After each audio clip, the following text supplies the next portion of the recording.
দিদিটাকে বারবার শ্রদ্ধা জানালেও কম হয়ে যাবে এবং ওনার সঙ্গে ওনার যে সহকর্মীগণ এবং আপনারা শ্রোতা হিসাবে, দর্শক হিসাবে এবং আমাদের সকলের পাশে এসেছেন। বিশেষত আমরা সকলেই দেবিকার পাশে আছি। নতুন বছর সুন্দর হোক, অনেক প্রোগ্রাম আছে, সকলে ভালো থাকবে, সুন্দর থাকবে। নমস্কার।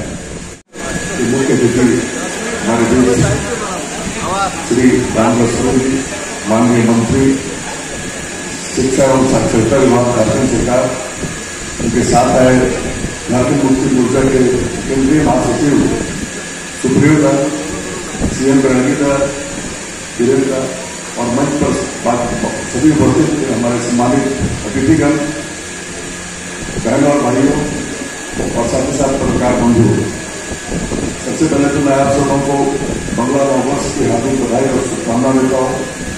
और ये बहुत खुशी की बात है, आपके साथ देख रहे और जानते हैं कि बंगला संस्कृति, साहित्य और संस्कृति को आगे बढ़ाने में यह विभूति मंच और खास करके देवीदा का एक बहुत ही बड़ा महत्वपूर्ण योगदान शुरू से रहा है।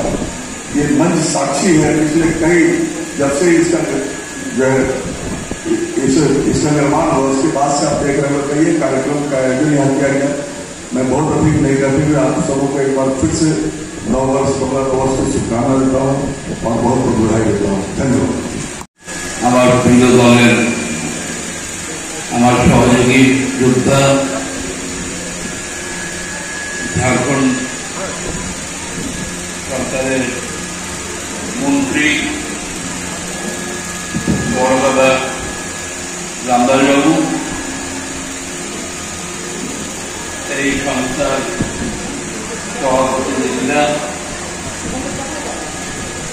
মঞ্চে উপস্থিত ব্যানার্জিরা, খুব প্রিয় পুরোহিত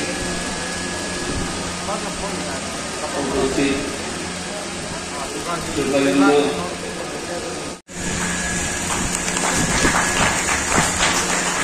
কেননা আমাদের কাছে 21শে ফেব্রুয়ারি রয়েছে।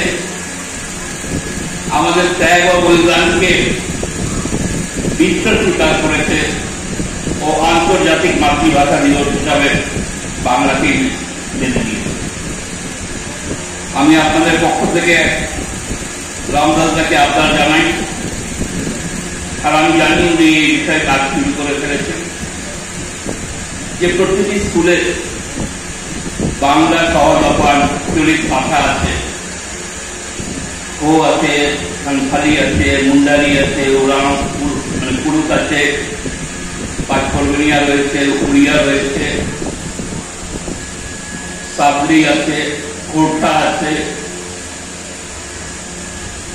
প্রতিটি ভাষা শিক্ষা ও তার বইপত্র, পড়াশোনার ব্যবস্থা দাদা শুরু করেছে।